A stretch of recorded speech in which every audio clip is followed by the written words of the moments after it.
We begin with breaking news. One man is dead after an accident overnight. He was hit by a snow plow trying to clear the roads. We're just getting new details and video from the scene.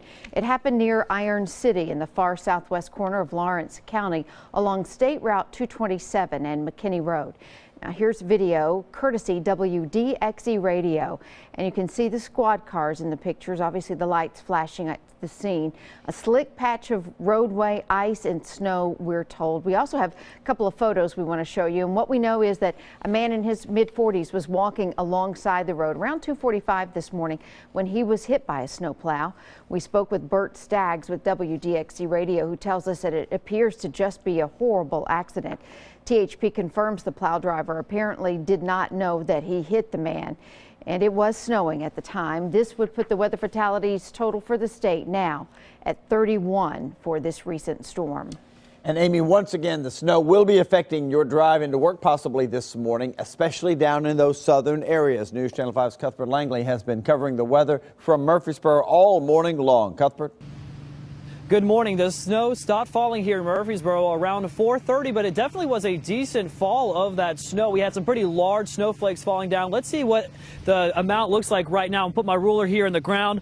Looks like we have about 1.5 to 2 inches of snow. So definitely, again, a decent snowfall this morning. But in terms of school closings, Rutherford County schools are closed, but Murfreesboro city schools are open this morning. But be careful as you leave your home. Let me show you why. As we come down here to this parking lot, this space right here is pretty slicked over. As the snow falls, it's pretty much turning into ice when it hits the ground. So be very careful because it is slick, but it's very pretty. This is the Murfreesboro Town Square. You can see the trees lined with the snow. The cars are driving pretty normally this morning. I just spoke with a Murfreesboro police officer, and he tells me that the roads are fine out there this morning. Obviously, though, you need to pay attention a little bit more closely than you normally do, since there could be slick spots out there, but this is nothing like we saw last week. So again, you see some of the snow coming off the trees as it gets more windy out here, so be careful. Roads still kind of slick, but again, nothing like the scene we saw last week. Again, we had about 1.5 to 2 inches of snow fall here in Murfreesboro. Definitely a very beautiful morning for many as they wake up here this morning.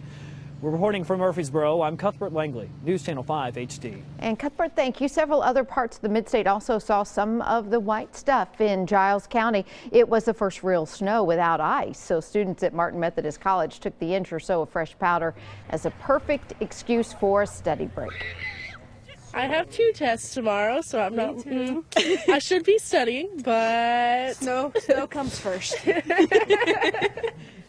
Don't blame them. And this is what it looks like in Lawrence County, Lawrenceburg. Watch as the snow falls in the downtown area. You can see it did stick to some cars and some roads and was really just a pretty scene. Middle Tennessee just can't seem to catch a break, though, as snow blankets parts of the viewing area. News Channel 5's Matthew Torres live in Murray County for us. And good morning, Matthew. How bad is it there? Good morning, Amy. Not too bad. It seems everything is starting to look calm, but a pretty sight, might I add. I think my favorite comment from a viewer that they posted on Facebook, they're ready to break up with winter, but she is not the only one, I'm sure. But nevertheless, it is still providing such a beautiful scene here. We are in Columbia at the square. As you can see, snow still in the tree branches as well as on the ground. Just to give you an idea, it is that powdery snow that we've been mentioning. So the ones that can easily dust off from your car. As you can see, there are still ice here. So as far as road conditions, main roads and interstates, those are perfectly fine. I spoke to a couple of people driving to work. They said they didn't experience any problems, but again, it's the back roads and the secondary roads that we've been mentioning each and every single time that you still have to watch very closely for. Here on the side by the parking spot, there's a little bit of the snow. Earlier, we saw that the temperatures kept dropping, and this time it's actually getting pretty icy and can still get very slick.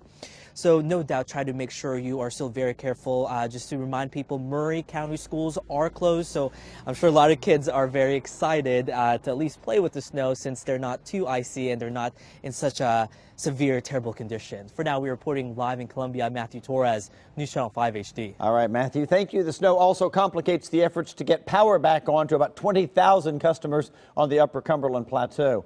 According to TEMA, 14,000 are still without power in Cumberland County alone. 2,500 in Fentress County, about 700 in Overton County, 1,300 in Putnam, and White has about 1,200 people still in the dark. Many of them have been without heat or lights for more than a week now. Parts of Music City are still rebuilding after the May 2010 flood, switching from snow to flooding now to help prevent the costly natural disaster from happening again. Mayor Carl Dean revealed a $100 million flood protection plan yesterday. The plan calls for a flood wall system that would be located on the west bank of the Cumberland River downtown. It would include a 900-foot permanent flood wall as well as a 1,200-foot removal flood wall. Construction should begin by the end of the summer and take 3 years to complete. Well, traffic is moving once again after a three-car crash involving a police officer happened last night on I-40 near White Bridge Road. We're waiting to hear back from Metro Police on whether anyone was hurt in this. They've been swamped all morning long with snow coverage, but looks like everything ended up all right. Traffic's back open now this morning just fine. Some spewing meth chemicals being blamed for a crash. Also, police are searching for 3 people who ran off in an effort to stash the drugs. We're told their car collided with a van on Haywood Lane at Apache Trail in South Nashville yesterday. Soon thereafter, police say that Tyler Mahachek, Kelsey Colvin, and Kai Ramos all ran away. One suspect dumped a backpack containing an active 1-pot shake-and-bake meth lab at a nearby gas station. Felony meth warrants are now out for all 3 of those suspects. We have new pictures this morning of a massive raid that uncovered an arsenal of high-powered weapons and drugs. A 32-pound package of marijuana, 10 guns, and $41,000 in cash were found inside a home on Nesbitt Lane in Madison. We're told at least one of the rifles was stolen. Felix Cortez told police 2 boys, ages 13 and 17 years old, paid him to bring the guns to the home.